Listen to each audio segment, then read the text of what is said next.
नमस्कार, मैं दुष्यंत सिंह एक बार फिर से आप सभी लोगों का बहुत-बहुत स्वागत करता हूँ। आरओ-आरओ एग्ज़ाम 2024 के लिए 100 दिनों का जो हमारा रिवीजन प्लान या जिसको आप क्रैश कोर्स का नाम भी दे सकते हैं, आज उसका डे 1 है और आज से लगातार अगले 100 दिनों तक ये सीरीज़ आपको इसी तरीके से मिलती रहेगी। आरओ-आरओ एग्ज़ाम का जो भी सिलेबस है या जितनी भी सब्जेक्ट से इस एग्ज़ाम में क्वेश्चंस पूछे जाते हैं, उन सभी सब्जेक्ट को इस एमसीक्यू सीरीज़ के माध्यम से मैं आपको कवर कराऊँगा और मैं उम्मीद करता हूँ कि अगर आप इस सीरीज़ को फॉलो करते हैं, तो निश्चित रूप से आपको आपके एग्ज़ाम में इसका बहुत ज़्यादा बेनिफिट देखने को मिलेगा।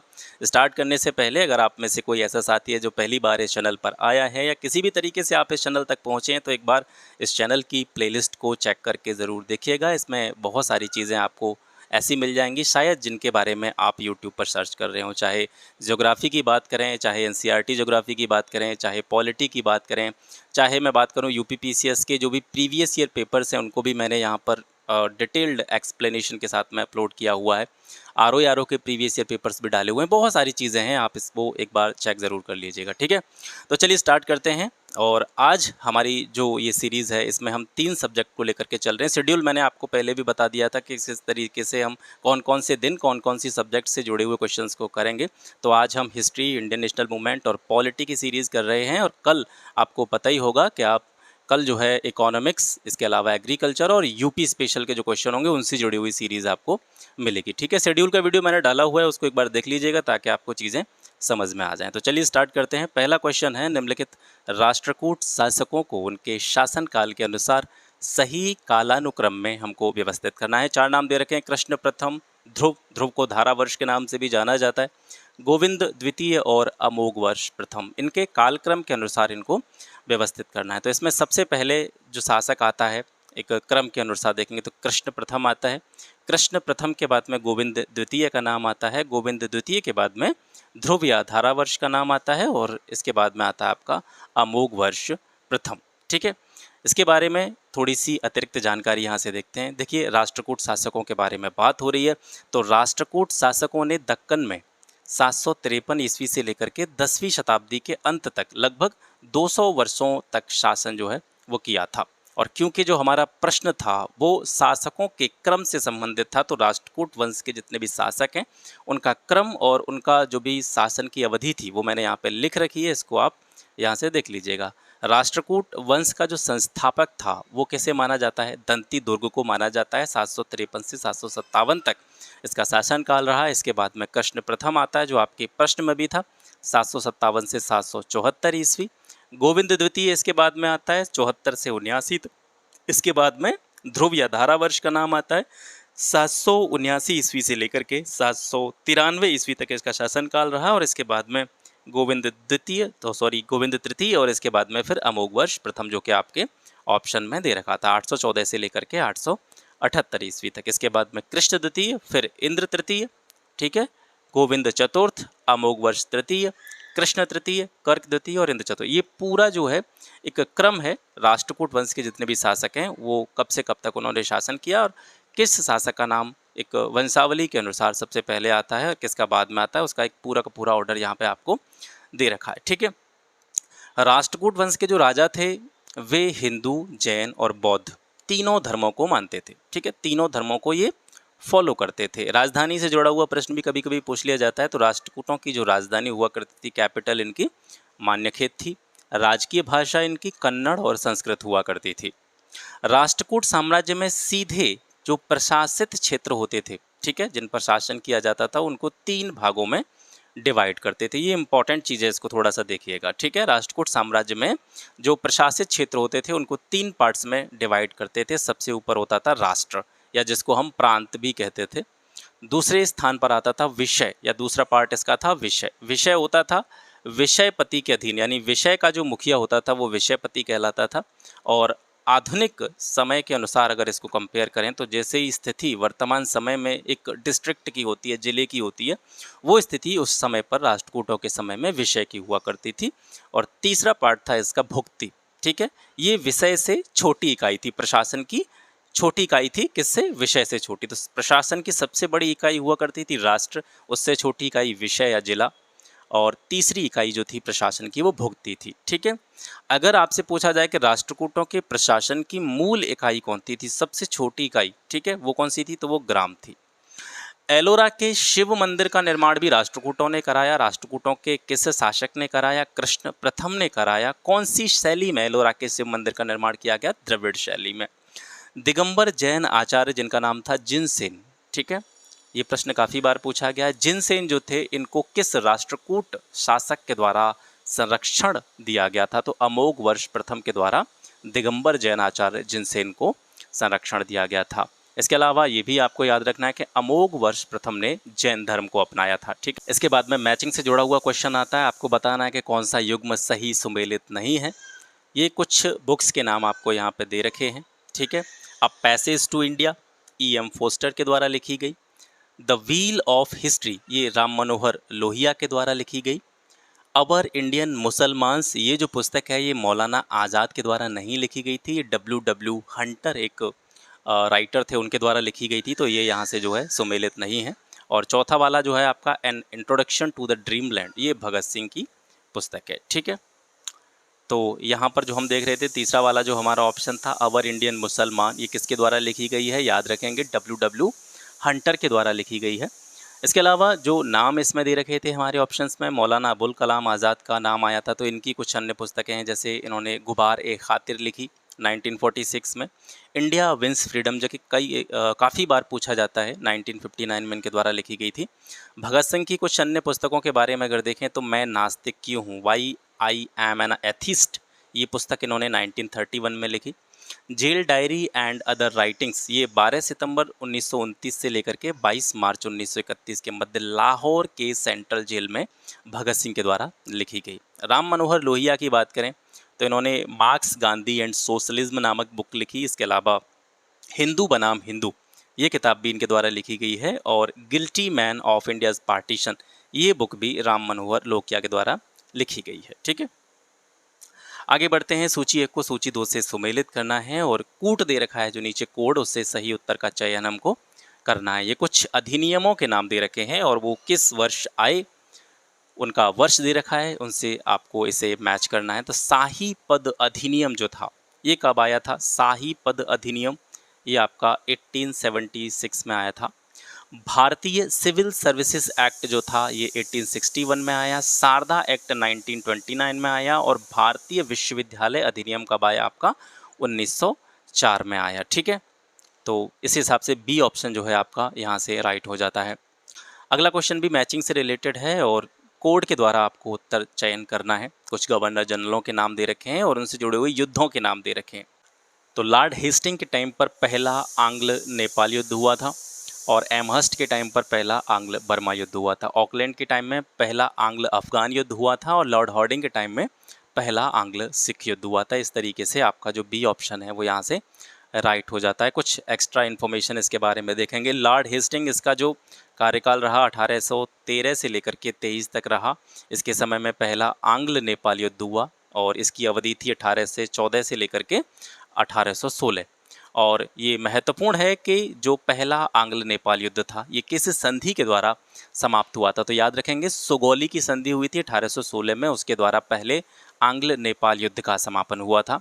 इसके बाद में लॉर्ड एमहर्स्ट के बारे में बात करते हैं। इसका कार्यकाल 1823 से 28 के बीच माना जाता है। इसके समय में हुआ था पहला आंग्ल बर्मा युद्ध, ठीक है। और इस युद्ध की अवधि थी 1824 से लेकर के 1826। और ये युद्ध जो था कि किस संधि के द्वारा समाप्त हुआ था? तो यानडबू की संधि 1826, ठीक है। 1826 यानडबू की संधि आप याद रखेंगे। ऑकलैंड का जो शासनकाल माना जाता है, समय इसका जो कार्यकाल माना जाता है 1836 से लेकर के 42 तक माना जाता है। इसके समय में पहला आंग्ल अफगान युद्ध लड़ा गया, इसकी अवधि थी 1839 से 42। दूसरा आंग्ल अफगान युद्ध 1878 में लड़ा गया, ठीक है, ये आप याद रखेंगे।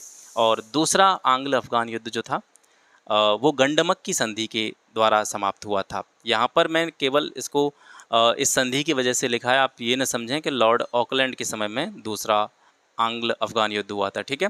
ऑकलैंड के समय में पहला आंग्ल अफगान युद्ध हुआ था, दूसरा आंग्ल अफगान युद्ध इसके काफ़ी बाद में हुआ। और ये जो आंग्ल अफगान युद्ध है ये किस संधि के द्वारा समाप्त हुआ? तो गंडमक की संधि के द्वारा ये समाप्त हुआ।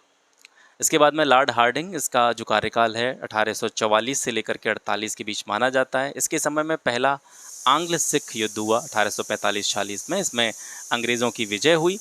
पहला आंग्ल सिख युद्ध जो था ये दिसंबर 1846 में भैरोवाल की संधि के साथ समाप्त हुआ। तो ये संधियां विशेष रूप से आपको याद रखनी है। ठीक, अगला क्वेश्चन है, दिए गए कथनों पर विचार कीजिए। पहला स्टेटमेंट दे रखा है, पाल शासक धर्मपाल ने उत्तरापथ स्वामिन की उपाधि धारण की थी। और दूसरा है, नागभट्ट द्वितीय ने गंगा में जल समाधि लेकर अपने प्राण त्याग दिए थे। तो इनमें से कौन से कथन जो हैं वो सत्य हैं, ये आपको बताना है। तो दोनों ही कथन इसमें सत्य हैं। पाल शासक धर्मपाल ने ये उपाधि धारण की थी। कौन सी उपाधि? उत्तरापथ स्वामिन की उपाधि। और नागभट्ट द्वितीय, इसने गंगा में जल समाधि लेकर के अपने प्राणों का त्याग किया था। ठीक है, दोनों कथन सही हैं। नागभट्ट द्वितीय, इसका शासनकाल 795 से 833 के बीच में माना जाता है। वत्सराज का पुत्र था नागभट्ट द्वितीय और उसका उत्तराधिकारी भी था। ग्वालियर अभिलेखों में नागभट्ट द्वितीय को तुरुष्क, किरात, मत्स्य, वत्स का विजेता कहा गया है। ठीक है, एक रचना है प्रभावक चरित, ये किसने लिखी है? चंद्र प्रभाष। ठीक है, चंद्र प्रभाष के द्वारा प्रभावक चरित जो लिखी गई है, इससे हमें कोई जानकारी मिलती है कि नागभट्ट द्वितीय ने पवित्र गंगा नदी में जल समाधि के द्वारा अपने प्राणों का त्याग किया था। तो पहला जो स्टेटमेंट क्वेश्चन में दे रखा था वो आपने देखा कि नागभट्ट द्वितीय ने गंगा नदी में जल समाधि लेकर के अपने प्राणों को त्यागा था। ये जानकारी कहाँ से मिलती है? ये याद रखेंगे, प्रभावक चरित से मिलती है, जिसको किसने लिखा था? चंद्र प्रभाष ने लिखा था। उत्तरापथ का स्वामी स्वयं को धर्मपाल ने घोषित किया था। त्रिपक्षीय संघर्ष, कन्नौज का जो त्रिपक्षीय संघर्ष था उसमें भाग लेने वाला यह पहला पाल वंशीय शासक था और इसने विक्रमशिला विश्वविद्यालय की स्थापना भी की। इसके अलावा इसने सोमपुर विहार का निर्माण भी करवाया था। जैन धर्म के महान विद्वान जिनका नाम था हरिभद्र, ठीक है, हरिभद्र जो है वो भी इसके दरबार में निवास करते थे। इसके अलावा इसने परम सौगात और उत्तरापथ स्वामी की उपाधियां धारण की थी। शासनकाल 770 से 810 ईस्वी तक था। छठवां प्रश्न है, मौर्य काल में प्रणय कर किससे संबंधित था? तो प्रणय कर जो था एक प्रकार का इमरजेंसी टैक्स था, आपातकालीन कर था। और इस कर के बारे में कौटिल्य ने कहा है कि किसी राजा के शासनकाल में प्रणय कर सिर्फ एक बार ही लगाया जा सकता है, ये याद रखेंगे। ठीक है, प्रणय कर कैसा कर था? आपातकालीन कर था। मौर्य काल की बात हो रही है तो मौर्य काल में लगने वाले कुछ प्रमुख करों को यहाँ पे देख लेते हैं। तरदेय जो कर था ये पुल पार करने पर लगता था। उदयक भाग ये भी एक टैक्स था, ये राज्य द्वारा लिया जाने वाला सिंचाई कर होता था। सिंचाई कर को क्या बोलते थे? उदयक भाग। ठीक है, ये सारे करों के ही नाम लिखे हुए हैं। मुशिका कर प्लेग फैलने पर लगता था। सेतु कर जो था ये फल फूल और सब्जियों पर लगता था। परहीनक कर जो था ये चराई पर लगता था। हिरण्य कर जो था वो एक नकद कर था। ठीक है, पिंड कर जो था ये संपूर्ण गांव पर सामूहिक रूप से लगने वाला कर था। सातवां क्वेश्चन है, निम्न में से किस वंश के शासकों को 3 महासमुद्रों के अधिपति के रूप में वर्णित किया जाता है? तो 3 महासमुद्रों का अधिपति कहा जाता है सातवाहनों को। ठीक है, इनकी व्याख्या देखते हैं।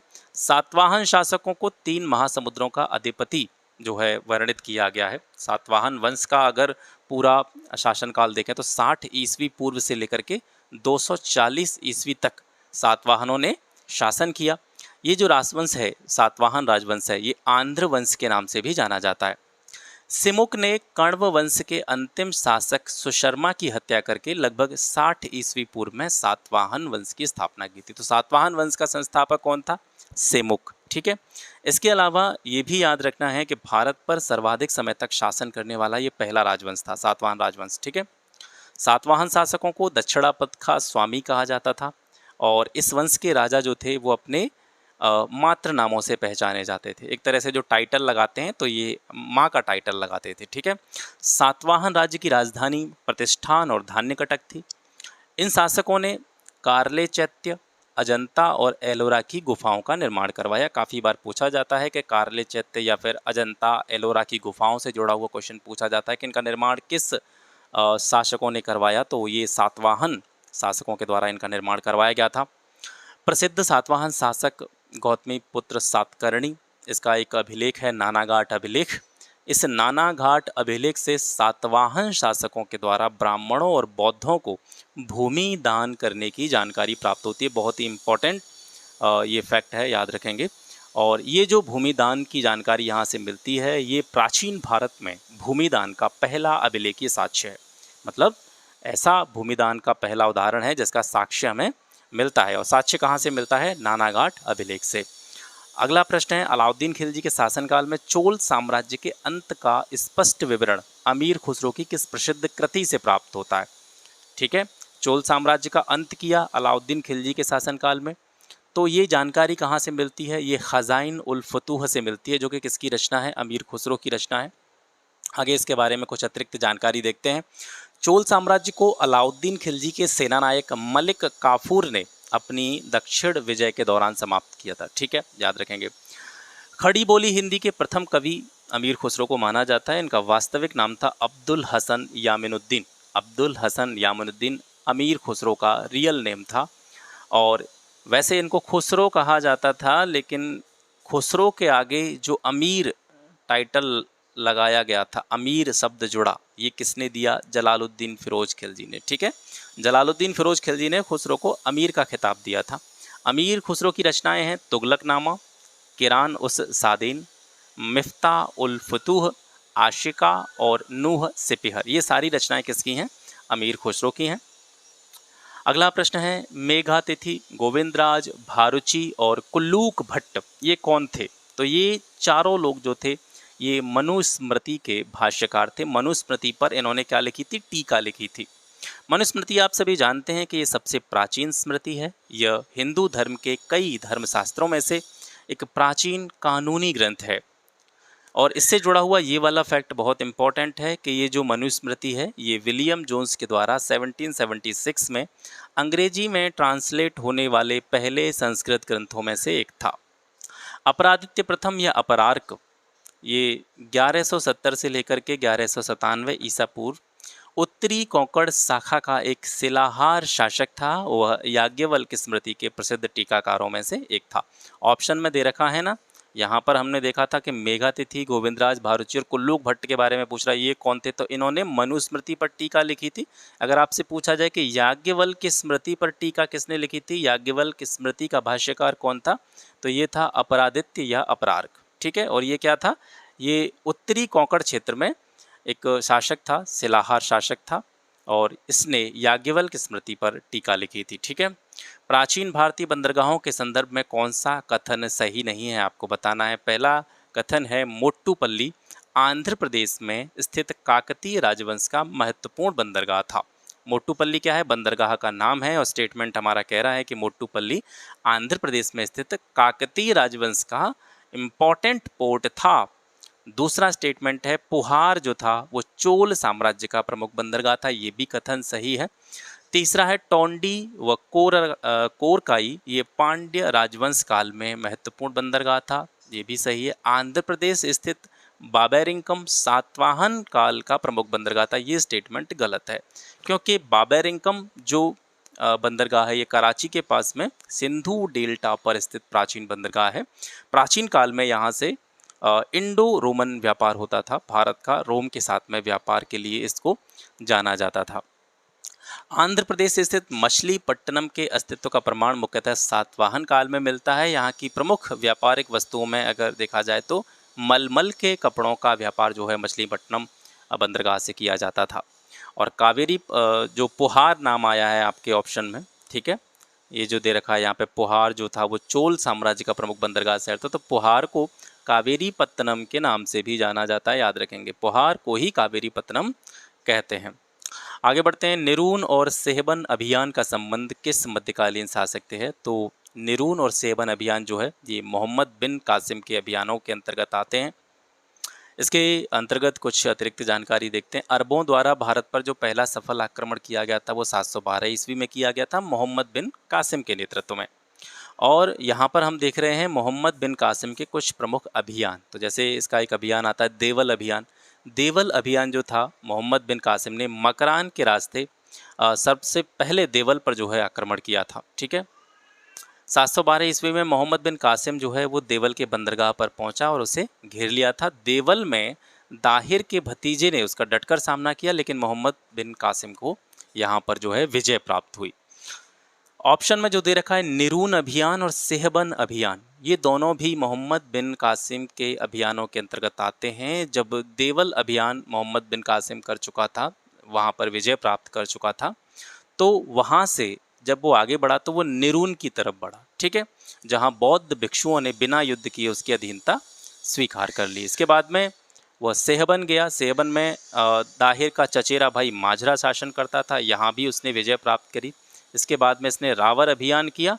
सेहबन को जीतने के बाद मोहम्मद बिन कासिम ने सिंध नदी पार करके राजा दाहिर पर आक्रमण किया। दाहिर और कासिम की सेना के बीच 20 जून 712 को भीषण युद्ध हुआ, जिसमें दाहिर की मृत्यु हुई और मोहम्मद बिन कासिम की विजय हुई। राष्ट्रकूट वंश के शासक ने वीर नारायण की उपाधि धारण की थी। तो वीर नारायण की उपाधि धारण करने वाला राष्ट्रकूट वंश का शासक था अमोघवर्ष प्रथम, याद रखेंगे, ठीक है। राष्ट्रकूट वंश की स्थापना मैं आपको पहले भी बता चुका हूँ, दंती दुर्ग ने की थी और मान्यखेत को इसने अपनी राजधानी बनाया था। यहाँ से एक फैक्ट आप याद रखेंगे, आपसे पूछा जाए कि राष्ट्रकूटों का शासन किन वंशों के समकालीन था, तो ये पाल और प्रतिहार वंशों के समकालीन थे। राष्ट्रकूट जो थे ये पाल और प्रतिहार वंशों के समकालीन थे। दंती दुर्ग ने मालवा अभियान किया और हिरण्यगर्भ यज्ञ, ये यज्ञ का नाम है हिरण्यगर्भ यज्ञ, ठीक है, महादान यज्ञ भी इसको कहते थे। तो दंती दुर्ग ने मालवा अभियान किया और हिरण्यगर्भ यज्ञ इसने किया। इस यज्ञ में प्रतिहारों ने द्वारपाल की भूमिका निभाई थी। अमोघवर्ष ने कविराज मार्ग ग्रंथ की रचना जो है वो कन्नड़ भाषा में की थी। राष्ट्रकूट शासक कृष्ण तृतीय ने रामेश्वरम में 2 मंदिर बनवाए। एक मंदिर का नाम था कृष्णेश्वर मंदिर और एक मंदिर का नाम था गंड मार्तंडादित्य मंदिर, ठीक है। ये दोनों मंदिर जो हैं वो किसने बनवाए? कृष्ण तृतीय ने बनवाए, याद रखेंगे, रामेश्वरम में। ये बहुत इंपॉर्टेंट है। कृष्ण तृतीय की राज्यसभा में कन्नड़ भाषा के कवि जिनका नाम था पोन्न, ठीक है, ये निवास करते थे। आपसे पूछा जाए कि कन्नड़ भाषा के प्रसिद्ध कवि पोन्न किस राजा की राज्यसभा में निवास करते थे, तो ये कृष्ण तृतीय की जो है राज्यसभा में निवास करते थे। राष्ट्रकूट शासन इंद्र तृतीय के समय पर अल मसूदी जो था वो भारत आया था।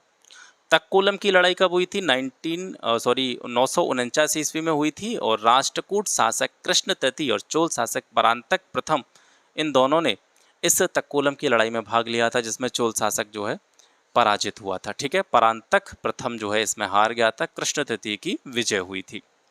महात्मा बुद्ध के समय में निम्नलिखित में से कौन सा गणतंत्र अस्तित्व में नहीं था? तो लगभग 10 गणतंत्रों के बारे में महात्मा बुद्ध के समय में जो अस्तित्व में थे उनकी जानकारी मिलती है। इसमें कौशल के यदु का नाम नहीं आता है, बाकी पावा के मल्ल हो गए या पिप्पली वन के मौर्य हो गए, ठीक है, या फिर अलकप के बुली हो गए, ये सारे जो है महात्मा बुद्ध के समय पर अस्तित्व में थे।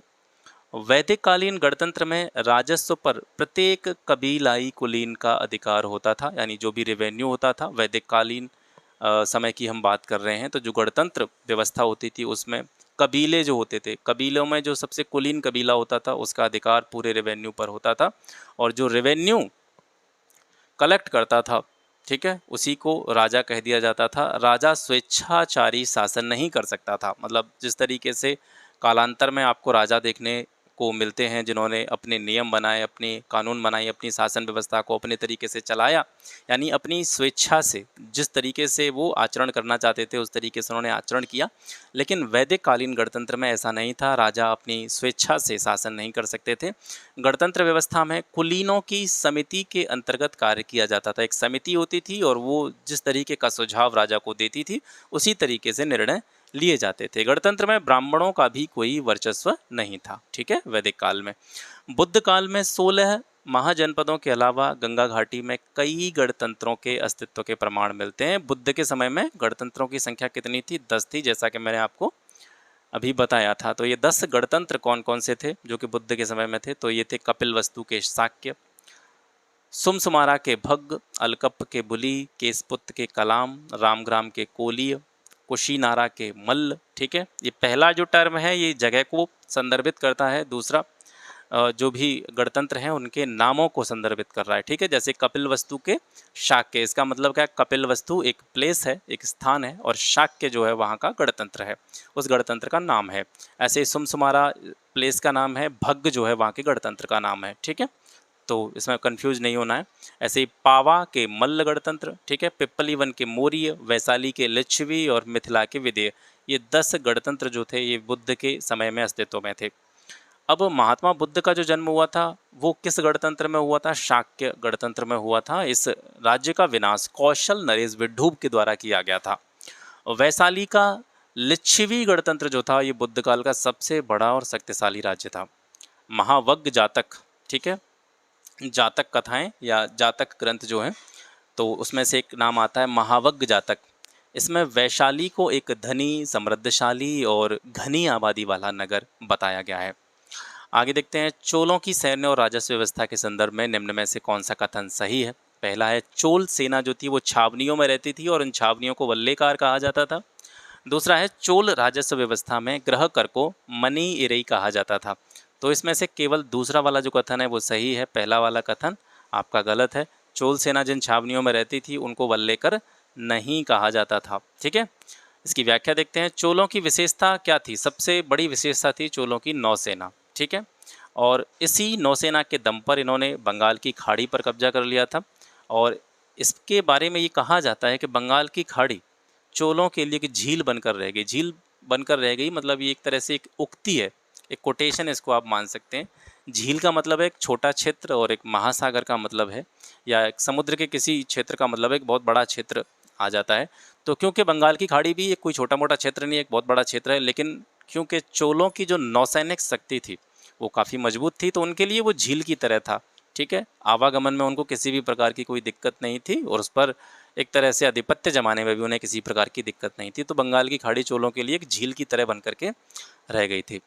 पहला स्टेटमेंट जो आपके ऑप्शन में दे रखा था कि चोल सेना जिन छावनियों में रहती थी उनको क्या कहा जाता था? उनको कड़गम कहा जाता था, ये याद रखेंगे। ठीक है, राजा के अंगरक्षक और विश्वसनीय सैनिकों को वल्लेकर कहा जाता था। सैनिकों को उनके शौर्य प्रदर्शन के लिए दी जाने वाली भूमि क्या कहा जाती थी? इसको बोलते थे रक्त कोडगई। रक्त कोडगई क्या थी? सैनिक जब भी अपना शौर्य प्रदर्शन करते थे युद्ध वगैरह में तो उपहार स्वरूप उनके लिए एक भूमि दी जाती थी, इसको रक्त कोडगई कहा जाता था। चोल राज्य की आय का प्रमुख साधन भूमिकर था। भूराजस्व को कड़माप या कुड़मई कहा जाता था। चोल शासनकाल में जो भी लैंड रेवेन्यू होता था, भूराजस्व होता था, उसको कड़माप कहा जाता था या फिर इसको कुड़मई भी कह दिया जाता था। और इसकी मात्रा कितनी होती थी? ये कुल उपज का तीसरा भाग होता था, 1/3 भाग होता था। और प्रमुख कुछ शब्दावली को भी यहाँ से देख लेते हैं। इस समय में व्यापारिक प्रतिष्ठानों पर जो कर लगाया जाता था उसको कड़ेरे कहते थे। और द्वार कर जो होता था उसको वाशल प्रमम कहा जाता था। वृक्ष कर को मरमज्जाडी कहा जाता था। ग्रहों पर जो कर लगता था उसको मनईरी कहा जाता था। ग्राम सुरक्षा कर को पड़िकावल कहते थे। व्यवसाय कर को मगनमे कहते थे। राजस्व कर को आयम के नाम से जाना जाता था। वर्ष 1915 में अफगानिस्तान में गठित अंतरिम सरकार के मंत्रिमंडल में निम्न में से कौन शामिल नहीं था? तो ऊपर के जो तीनों नाम हैं, मौलाना बशीर, डॉक्टर मथुरा सिंह, शमशीर सिंह, ये तीनों जो है अफगानिस्तान में गठित अंतरिम सरकार के मंत्रिमंडल में शामिल थे। मोहम्मद अयूब इसमें शामिल नहीं थे। आइए इसके बारे में थोड़ा सा जानते हैं। राजा महेंद्र प्रताप ने जर्मनी के सहयोग से अफगानिस्तान के काबुल शहर में 1915 में अंतरिम भारत सरकार की स्थापना की थी और राजा महेंद्र प्रताप खुद जो है इस सरकार के राष्ट्रपति बने और इनके जो प्रधानमंत्री थे वो बरकतुल्ला थे। इसके अलावा इनके मंत्रिमंडल के जो अन्य सदस्य थे उनमें मौलाना बशीर, सी पिल्लई, शमशेर सिंह, डॉक्टर मथुरा सिंह, खुदा बख्श और मोहम्मद अली, ये जो है महेंद्र प्रताप की मंत्रिमंडल में शामिल थे। निम्न में से कौन सा प्रावधान अगस्त प्रस्ताव में शामिल नहीं था? पहला, वायसराय की जो कार्यकारिणी परिषद थी उसमें भारतीय प्रतिनिधियों की संख्या बढ़ाई जाएगी, ये शामिल था। युद्ध परामर्शदात्री समिति का गठन किया जाएगा, ये भी बात भी इसमें जो है शामिल थी। इसके अलावा युद्ध के बाद में प्रतिनिधि मूलक संविधान निर्मात्री सभा की स्थापना की जाएगी, मतलब भारतीय लोगों को अपना संविधान चाहिए और इसके लिए संविधान बनाने के लिए एक संविधान सभा की स्थापना आवश्यक थी, जिसका जो है उल्लेख इसमें किया गया था। वायसराय की कार्यकारिणी परिषद में मुस्लिमों और हिंदुओं की संख्या बराबर रही थी, ये बात जो है इससे संबंधित नहीं है, अगस्त प्रस्ताव से संबंधित नहीं है। ठीक है, इसकी व्याख्या देखते हैं। कांग्रेस मंत्रिमंडलों के त्यागपत्र देने के पश्चात मार्च 1940 में मौलाना अबुल कलाम आज़ाद की अध्यक्षता में कांग्रेस का वार्षिक अधिवेशन कहाँ पे हुआ था? रामगढ़ में, जो कि कहाँ पड़ता है? झारखंड में। इस अधिवेशन में कांग्रेस ने दूसरे विश्व युद्ध में ब्रिटिश को सहयोग प्रदान करने के लिए उनके सामने एक शर्त आधारित प्रस्ताव रखा था, एक प्रपोजल रखा था। शर्त क्या थी? शर्त ये थी कि ब्रिटिश सरकार को केंद्र में अंतरिम राष्ट्रीय सरकार की स्थापना करनी होगी। ठीक है। इसके प्रत्युत्तर में 8 अगस्त 1940 को युद्ध में भारतीयों का सहयोग प्राप्त करने के उद्देश्य से लॉर्ड लिनलिथगो ने कांग्रेस के सामने एक प्रस्ताव रखा था, जिसे अगस्त प्रस्ताव कहा जाता है। ठीक है। प्रावधान क्या क्या थे अगस्त प्रस्ताव के? पहला प्रावधान था कि वायसराय की कार्यकारिणी परिषद में भारतीय प्रतिनिधियों की संख्या बढ़ाई जाएगी। युद्ध परामर्शदात्री समिति का गठन किया जाएगा। संविधान निर्माण करने वाली जो संविधान सभा है उसकी स्थापना की जाएगी। इसके अलावा अल्पसंख्यकों को, जो माइनॉरिटी थे, उनको ये आश्वासन दिया गया कि भारत का शासन किसी भी ऐसे वर्ग को नहीं सौंपा जाएगा जिसकी सत्ता को भारत के राष्ट्रीय जीवन के विशाल और शक्तिशाली तत्व अस्वीकार करते हों। यानी उनको ये भरोसा दिया गया कि किसी भी तरीके से किसी को भी सत्ता यहाँ से मिले, लेकिन आपके हितों का जो है दमन नहीं होगा। इसके अलावा भारत विश्व युद्ध में ब्रिटेन की पूर्ण रूप से सहायता करता रहेगा। इस प्रस्ताव के संदर्भ में जवाहरलाल नेहरू ने कहा था कि जिस अधिराज्य विचार पर ये प्रस्ताव आधारित है वो दरवाजे में जड़ी जंग लगी कील की तरह है। तो दरवाजे में जड़ी जंग लगी कील किस प्रस्ताव को कहा गया था? अगस्त प्रस्ताव को कहा गया था। किसके द्वारा कहा गया था? जवाहरलाल नेहरू के द्वारा कहा गया था, याद रखेंगे। ठीक है। मुस्लिम लीग ने इसको अस्वीकार कर दिया था, और मुस्लिम लीग के द्वारा इसको अस्वीकार करने का कारण ये था कि इसमें पाकिस्तान एक अलग देश का प्रस्ताव नहीं था। ठीक है, अलग पाकिस्तान का प्रस्ताव इसमें नहीं था। इस वजह से मुस्लिम लीग के द्वारा इसको अस्वीकार कर दिया गया था। अगला है, ब्रिटिश भारत में घटित निम्नलिखित घटनाओं को सही कालानुक्रम में व्यवस्थित करना है और नीचे दिए गए कूट से सही उत्तर चुनना है। जैसे बलिया में समानांतर सरकार की स्थापना कब हुई? क्रिप्स मिशन भारत आया कब आया? CR फॉर्मूला कब प्रस्तुत हुआ? गांधी जिन्ना वार्ता। ठीक है, ये तो इनको यहाँ पर हम देखते हैं। बलिया में समानांतर सरकार की स्थापना हुई 19 अगस्त 1942 को। ठीक है, किस नाम से हुई? स्वतंत्र बलिया प्रजातंत्र के नाम से। और बलिया को इसमें राष्ट्र घोषित कर दिया गया। ठीक है, और ये जो सरकार थी ये किसके नेतृत्व में गठित हुई? तो ये चित्तू पांडे के नेतृत्व में गठित हुई, लेकिन ये बहुत ज़्यादा समय तक नहीं चली, सिर्फ ये 1 महीने तक चल सकी। मार्च 1942 में स्टैनफोर्ड क्रिप्स के नेतृत्व में क्रिप्स मिशन जो था ये भारत आया था। इस मिशन में कांग्रेस के आधिकारिक वार्ताकार कौन थे? कांग्रेस के आधिकारिक वार्ताकार थे पंडित जवाहरलाल नेहरू और मौलाना अबुल कलाम आज़ाद। गांधी जिन्ना वार्ता के बारे में ऑप्शन में दिया गया है, तो ये 1944 में हुई थी। और CR फॉर्मूला जो है ये कब प्रस्तुत किया गया था?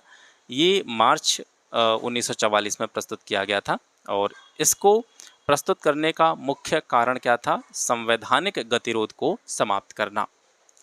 आगे बढ़ते हैं। 18वां क्वेश्चन है, भारतीय स्वतंत्रता आंदोलन के दौरान ब्रिटिश जहाज़ों के एकाधिकार का मुकाबला करने के लिए स्वदेशी स्टीम नेविगेशन कंपनी की स्थापना किसने की? तो स्वदेशी स्टीम नेविगेशन कंपनी की स्थापना करी थी VO चिदम्बरम पिल्लई ने, याद रखेंगे। स्वदेशी स्टीम नेविगेशन कंपनी की स्थापना 1906 में VO चिदम्बरम पिल्लई ने करी थी। और इनके पहले जहाज का नाम क्या था? SS गैलिया। स्वदेशी जहाज़ों का संचालन करने वाले ये पहले भारतीय थे, नाम याद रखेंगे, VO चिदम्बरम पिल्लई। ठीक है, इनको कप्पालोट्टिया तमिलियन के नाम से भी जाना जाता है। ऑप्शन में जो अन्य नाम दे रखे हैं, गंगाधर राव देशपांडे, इनसे जुड़ी हुई कुछ जानकारी देखते हैं। गंगाधर राव बालकृष्ण देशपांडे इनका पूरा नाम था। इनको कर्नाटक का शेर, कर्नाटक का खादी भागीरथ, इन नामों से जाना जाता है। इन्होंने खादी आंदोलन के प्रति जागरूकता पैदा करने के लिए कुमारी आश्रम में कर्नाटक में पहली खादी इकाई शुरू की थी। ठीक है, देशपांडे के इस काम को पुंडलीक जी कातकड़े ने आगे बढ़ाया। भास्कर विष्णुकाले भी इसी खादी आंदोलन से जुड़े हुए थे। फजल अली आयोग ने राज्यों के पुनर्गठन के दौरान देशपांडे से परामर्श किया था। देशपांडे ने 1916 में बेलगाम में एक राजनीतिक सम्मेलन में मोहनदास करमचंद गांधी को भी आमंत्रित किया था। ऑप्शन में एक अन्य नाम दे रखा है, बद्रीदत्त पांडे, इन्हें कुमाऊं केसरी के नाम से भी जाना जाता है। 1903 से लेकर के 1910 तक इन्होंने देहरादून में लीडर नामक अखबार के लिए काम किया था। 1913 में इन्होंने स्वतंत्रता आंदोलन को गति देने के लिए अल्मोड़ा अखबार की भी स्थापना करी थी, याद रखेंगे, अल्मोड़ा अखबार, बद्रीदत्त पांडे। ठीक है, 14 जनवरी 1921 को उत्तरायणी पर्व के दौरान सरयू और गोमती नदियों के संगम पर कुली बेगार आंदोलन की शुरुआत हुई। इस आंदोलन की सफलता के बाद में बद्री दत्त पांडे को कुमाऊं केसरी की उपाधि से विभूषित किया गया। ठीक है, तो कुली बेगार आंदोलन याद रखें किससे संबंधित है, ये बद्री दत्त पांडे से संबंधित है। इनके बारे में कहा जाता है कि गांधी जी ने इस आंदोलन को रक्तहीन क्रांति का नाम दिया था। ठीक है, जिस आंदोलन के बारे में हम यहाँ बात कर रहे थे, इस आंदोलन को, कुली बेगार आंदोलन को गांधी जी ने रक्तहीन क्रांति का नाम दिया था। बाबा रामचंद्र का नाम ऑप्शन में आया है। अवध में किसान आंदोलन का नेतृत्व जो है एक सन्यासी बाबा रामचंद्र ने किया था। इन्होंने पहले गिरमिटिया मजदूर के रूप में फिजी द्वीप में पहले ये काम करते थे और बाद में वहाँ से लौट करके इन्होंने अवध में किसान आंदोलन का नेतृत्व किया। यहाँ का आंदोलन मुख्य रूप से किसके खिलाफ था? ताल्लुकदारों या जमींदारों के खिलाफ था, जो कि किसानों से बहुत ज़्यादा उच्च लगान की मांग करते थे। आगे 19वां क्वेश्चन है, उर्दू भाषा का प्रथम समाचार पत्र जाम ए जहानुमा ये किसने प्रकाशित किया था? तो जाम ए जहानुमा का प्रकाशन राजा राममोहन राय के द्वारा किया गया था। ठीक है, यह अखबार 1822 में राजा राममोहन राय द्वारा कोलकाता से प्रकाशित किया गया था। मौलाना अबुल कलाम आज़ाद का नाम ऑप्शन में है, तो इनसे जुड़ा हुआ जो पत्र है वो अल हिलाल है। ठीक है, 1912 में ये स्टार्ट हुआ। यह अखबार भारत में ब्रिटिश राज की आलोचना और भारतीय मुसलमानों के बढ़ते भारतीय स्वतंत्रता आंदोलन में शामिल होने के लिए प्रेरित करने के लिए उल्लेखनीय था। ठीक है, स्वतंत्रता आंदोलन में भारतीय लोगों को प्रेरित करने में अल हिलाल ने एक महत्वपूर्ण भूमिका निभाई थी।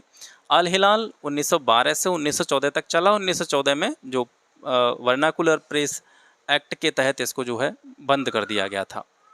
तहजीबुल अखलाक ये सर सैयद अहमद खान से संबंधित है। 1869 में लंदन में सैयद अहमद खान को सामाजिक सुधार की 2 पत्रिकाएं मिलती हैं, जिनका नाम था स्पेक्टेटर और टैटलर। ये मैं क्या बता रहा हूँ कि तहजीबुल अखलाक किस तरीके से स्टार्ट हुआ।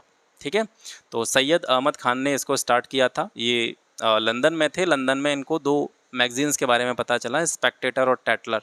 ये दोनों ही सोशल रिफॉर्म से जुड़ी हुई मैगज़ीन थी। इन दोनों पत्रिकाओं ने सर सैयद अहमद खान को भारत के मुसलमानों में रिफॉर्म लाने के लिए, सुधार लाने के लिए एक पत्रिका शुरू करने के लिए प्रेरित करने का काम किया। इसके बाद में इन्होंने, इनका एक करीबी दोस्त था मोहसिन उल मुल्क, उनको एक पत्र लिखा और उस पत्र में इन्होंने भारत के मुसलमानों के सामाजिक सुधार के लिए एक पत्रिका स्टार्ट करने के बारे में बात करी। और जिस पत्रिका की इन्होंने बात करी वही आगे चल करके तहजीबुल अखलाक के नाम से जानी गई।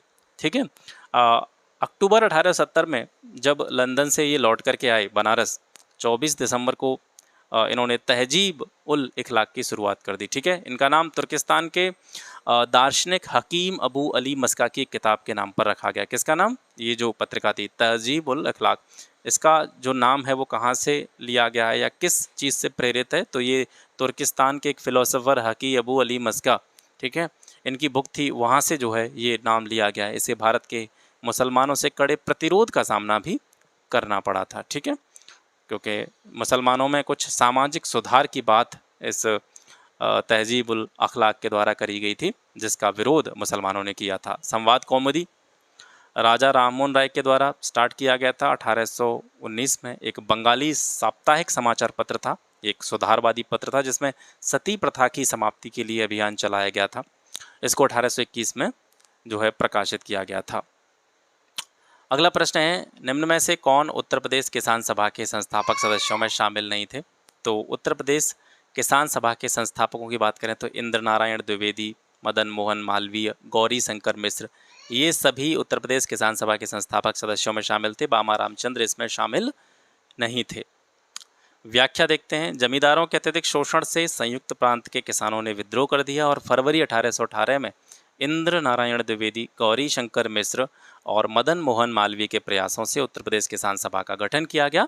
इसमें बाबा रामचंद्र शामिल नहीं थे। बाबा रामचंद्र का नाम आता है 1920 में प्रतापगढ़ में अवध किसान सभा से जो है। तो 1920 में प्रतापगढ़ में अवध किसान सभा का जो गठन था वो बाबा रामचंद्र के द्वारा किया गया था। ठीक है, 21वां प्रश्न है, निम्नलिखित में से किसने औपनिवेशिक शासन को राजनीतिक राक्षसपन की संज्ञा दी थी? तो औपनिवेशिक शासन को राजनीतिक राक्षसपन कहा था महर्षि अरविंद घोष ने।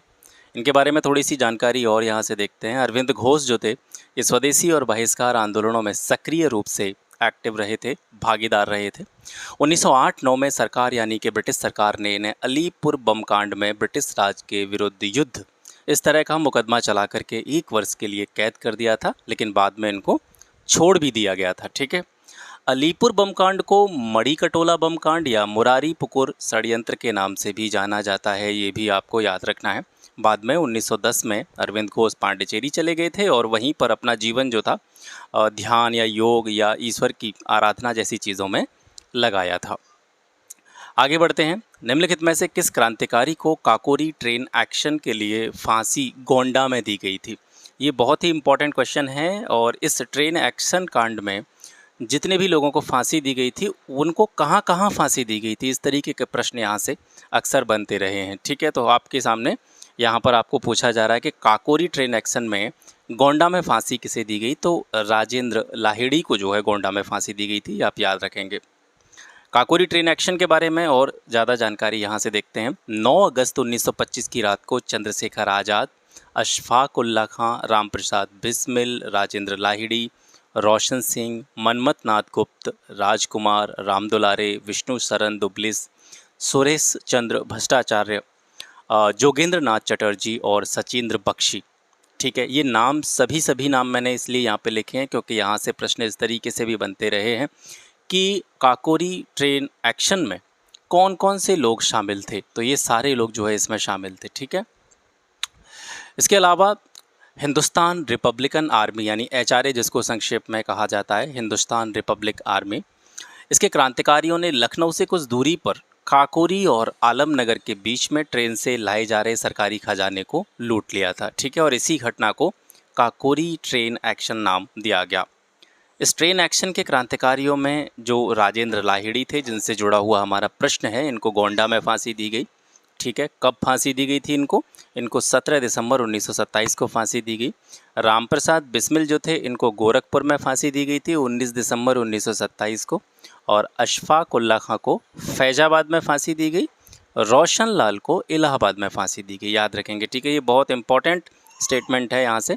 राजेंद्र लाहिड़ी को गोंडा में, रामप्रसाद बिस्मिल को गोरखपुर में, अशफाक उल्ला खां को फैज़ाबाद में और रोशन लाल को इलाहाबाद में फांसी दी गई थी। किसके लिए? काकोरी ट्रेन एक्शन के लिए। ठीक है, निम्नलिखित में से किसने गांधी इरविन समझौते का प्रारूप यानी कि ड्राफ्ट तैयार किया था? देखिए, गांधी इरविन समझौता आप सभी को पता होगा, लेकिन इसका ड्राफ्ट किसने तैयार किया था, तो ये थोड़ा सा अंदर से इस तरीके से भी प्रश्न पूछा जा सकता है। तो गांधी इरविन समझौते का जो ड्राफ्ट था वो तैयार किया गया था किसके द्वारा? हर्बर्ट इमर्सन के द्वारा। ठीक है, गांधी इरविन समझौते का जो ड्राफ्ट था हर्बर्ट इमर्सन के द्वारा तैयार किया गया था। अब इसके बारे में थोड़ी अतिरिक्त जानकारी यहाँ से देखते हैं। 5 मार्च 1931 को लंदन में जो दूसरा राउंड टेबल कॉन्फ्रेंस था, द्वितीय गोलमेज सम्मेलन था, उससे पूर्व महात्मा गांधी और उस समय के जो वाइसराय थे लॉर्ड इरविन, इनके बीच में एक राजनीतिक समझौता हुआ और इसी राजनीतिक समझौते को गांधी इरविन समझौता या गांधी इरविन पैक्ट के नाम से भी जाना जाता है। इसको दिल्ली पैक्ट भी या दिल्ली समझौता का नाम भी दिया जाता है। ये समझौता जो हुआ था, इसमें लॉर्ड इरविन ने ये स्वीकार किया कि हिंसा के आरोपियों को छोड़ कर के बाकी जितने भी राजनीतिक बंदी हैं उनको ब्रिटिश सरकार ने कैद कर रखा है, उनको रिहा कर दिया जाएगा। इसके अलावा जो भी भारतीय लोग हैं उनको नमक बनाने पर उनके पर पाबंदी लगा दी गई थी। तो बाद में इस समझौते के तहत इरविन ने ये स्वीकार किया कि भारतीयों को समुद्र किनारे नमक बनाने का अधिकार दे दिया जाएगा। भारतीय लोग जो हैं वे शराब और विदेशी कपड़ों की जो दुकानें हैं उनके सामने धरना प्रदर्शन कर सकते हैं। आंदोलन के दौरान जिन लोगों ने त्यागपत्र दे दिया था अपनी नौकरियों से, उनको उनके पदों पर पुनः बहाल किया जाएगा, ये भी बात इरविन ने कही थी। आंदोलन के दौरान जितने भी लोगों की जो संपत्ति थी जो ब्रिटिश सरकार के द्वारा जब्त कर ली गई थी वो वापस कर दी जाएगी। ये तो ऐसी शर्तें थीं जिनको इरविन ने स्वीकार किया था, लेकिन इसके अलावा कुछ ऐसी भी शर्तें थीं जिनको इरविन ने अस्वीकार कर दिया था। जैसे कि एक मांग थी कि भगत सिंह, सुखदेव और राजगुरु की जो फांसी है उसको माफ़ कर दिया जाए, तो इसे अस्वीकार कर दिया गया था। ठीक है, इसके अलावा ये मांग भी की गई थी कि पुलिस के द्वारा लोगों पर जो ज़्यादतियाँ की गई हैं, लोगों पर जो अत्याचार किए गए हैं, उनकी एक निष्पक्ष जांच होनी चाहिए, इसको भी इरविन ने अस्वीकार कर दिया। कांग्रेस की ओर से गांधी जी ने कुछ शर्तें स्वीकार करी थी, वो कौन कौन सी थी? पहली थी कि सविनय अवज्ञा आंदोलन जो है वो स्थगित कर दिया जाएगा, इस बात के लिए गांधी जी एग्री हो गए थे। इसके अलावा कांग्रेस जो है वो सेकंड राउंड टेबल कॉन्फ्रेंस में हिस्सा लेगी, पार्टिसिपेट करेगी। कांग्रेस ब्रिटिश सामान का बहिष्कार नहीं करेगी, धरना प्रदर्शन कर सकती है, बहिष्कार नहीं कर सकती है। ठीक है। गांधी जी पुलिस की ज़्यादतियों की जांच की मांग छोड़ देंगे। जैसा कि आपने देखा था ऊपर, ये मांग करी गई थी गांधी जी के द्वारा कि लोगों पर पुलिस के द्वारा जो भी अत्याचार या जातियाँ की गई हैं उनकी एक निष्पक्ष जांच होनी चाहिए, जिसको इरविन ने अस्वीकार कर दिया था। तो उधर से गांधी जी ने भी बाद में ये मान लिया था कि पुलिस की ज़्यादतियों की जांच की मांग वो छोड़ देंगे। ठीक है। गांधी इरविन समझौते को स्वीकृति प्रदान करने के लिए 29 मार्च 1931 को कराची में कांग्रेस का एक अधिवेशन आयोजित किया गया। वल्लभ भाई पटेल जो थे वे इस कराची अधिवेशन के अध्यक्ष थे और इस अधिवेशन से 6 दिन पहले ही भगत सिंह, राजगुरु और सुखदेव को फांसी दे दी गई थी। ठीक है। इनको फांसी कब दी गई थी आप सभी जानते हैं, 23 मार्च 1931 को। स्प्रिंगिंग टाइगर एक पुस्तक का नाम है। इस पुस्तक के संदर्भ में कुछ कथन दे रखे हैं, इनमें से कौन से सही हैं ये आपको बताना है। पहला कथन है, ये पुस्तक जो है ये नेताजी सुभाष चंद्र बोस के जीवन वृत्त पर आधारित है। दूसरा है, इसे स्वयं सुभाष चंद्र बोस के द्वारा 1939 में लिखा गया था। तो पहला स्टेटमेंट जो है वो इस बुक के संबंध में सही है। ये पुस्तक नेताजी सुभाष चंद्र बोस के जीवन वृत्त पर आधारित है, लेकिन इसको सुभाष चंद्र बोस के द्वारा नहीं लिखा गया था। तो केवल एक कथन सही है। अब इसके बारे में थोड़ी अतिरिक्त जानकारी यहाँ से देखते हैं। स्प्रिंगिंग टाइगर सुभाष चंद्र बोस के जीवन वृत्त पर आधारित एक पुस्तक है। लेखन इस पुस्तक का किसके द्वारा किया गया? कर्नल ह्यू टोए के द्वारा किया गया और इसका जो पहला प्रकाशन था वो 1959 में किया गया लंदन में।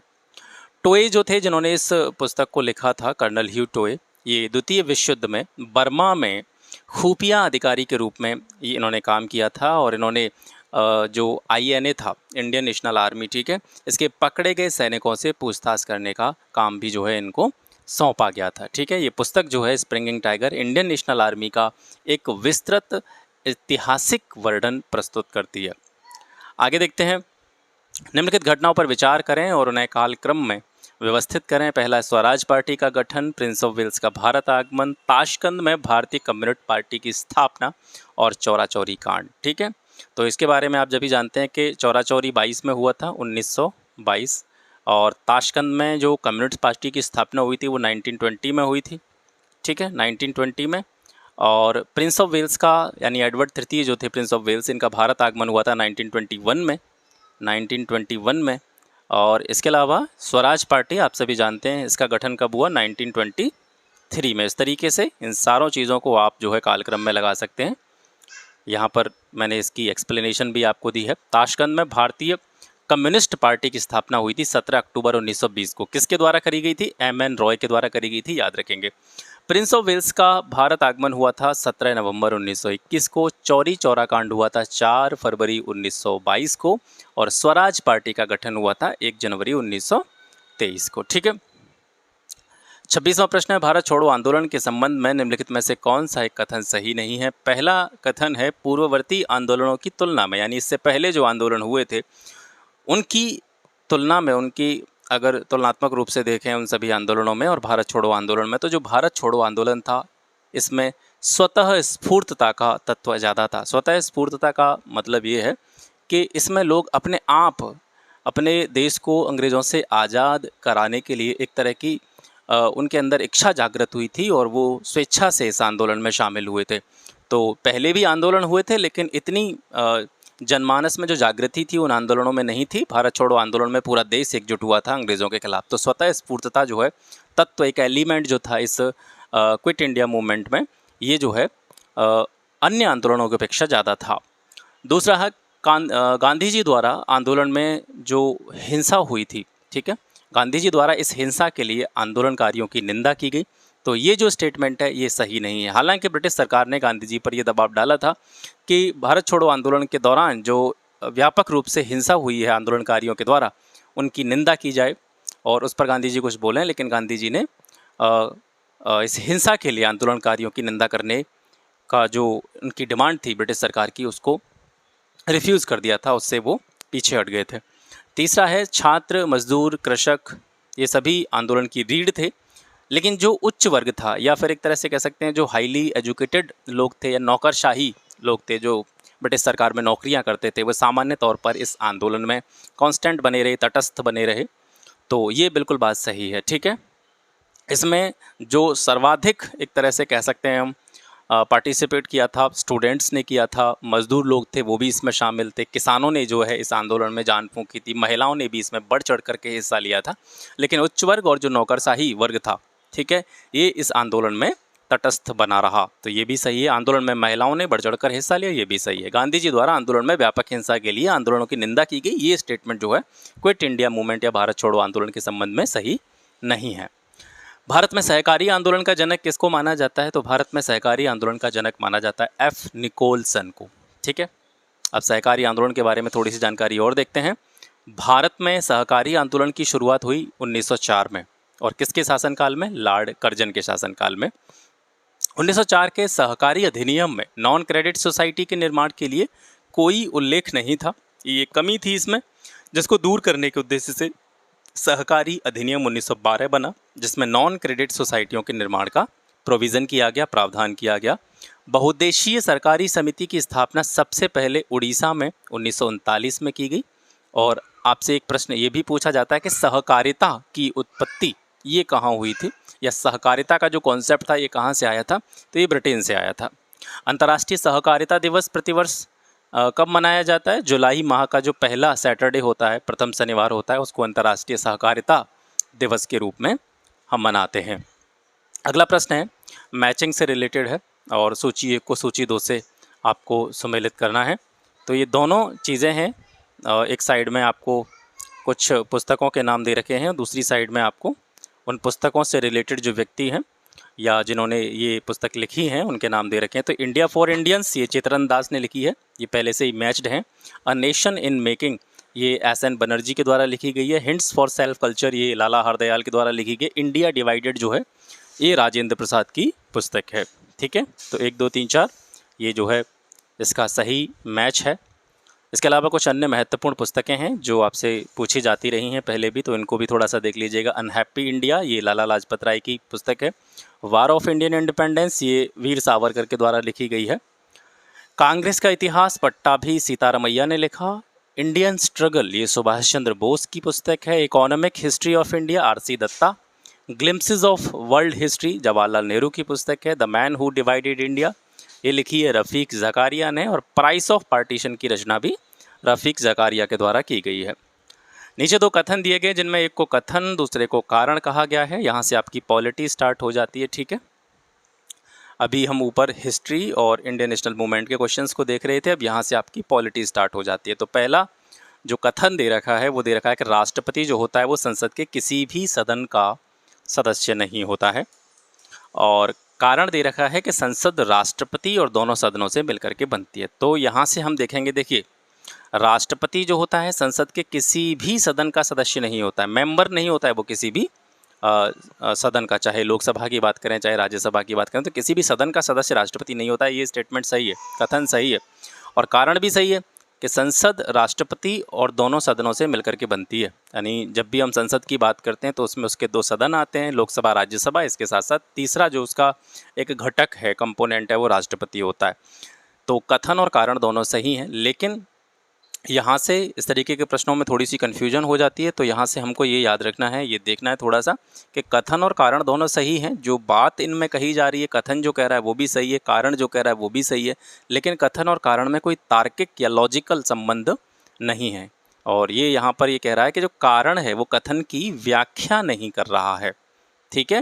राष्ट्रपति संसद के किसी भी सदन का सदस्य नहीं होता, ये बात सही है, लेकिन इस बात का इससे संबंध नहीं है कि संसद राष्ट्रपति और दोनों सदनों से मिलकर बनती है। तो कथन कारण सही है, लेकिन कारण कथन की सही रूप से व्याख्या नहीं करता है। बी ऑप्शन आपका जो है यहाँ से सही है।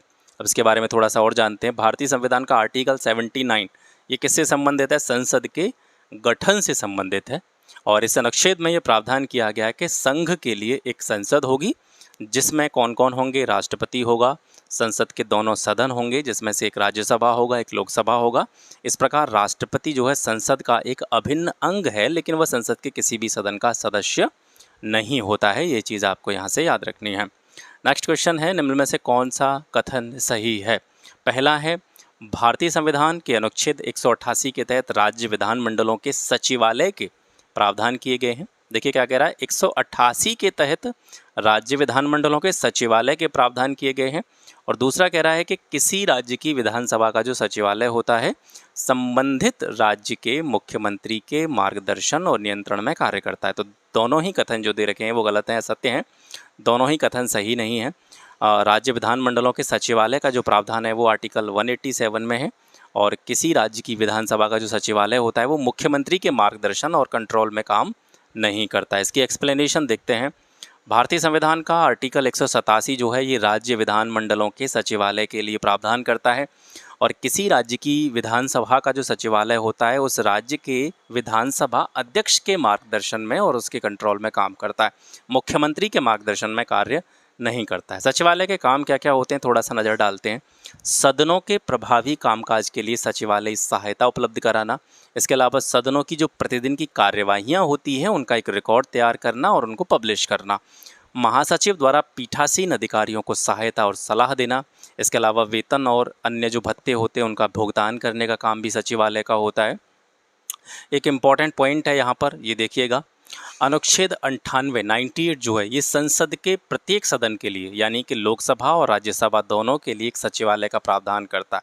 ठीक है, यहाँ पर राज्य विधानसभा के सचिवालय की बात नहीं हो रही है, यहाँ पर हम संघ के बारे में बात कर रहे हैं, केंद्र के बारे में बात कर रहे हैं।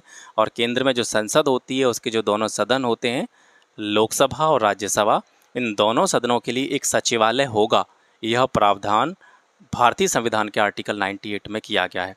आर्टिकल 188 जो कि आपके ऑप्शन में दे रखा था, जो कि गलत था स्टेटमेंट के हिसाब से, ठीक है, इसमें दे रखा था 188 के तहत राज्य विधानमंडल सचिवालय के लिए प्रावधान करता है, तो ये 187 में इस तरह का प्रावधान है। अब 188 में क्या है ये भी जान लेते हैं।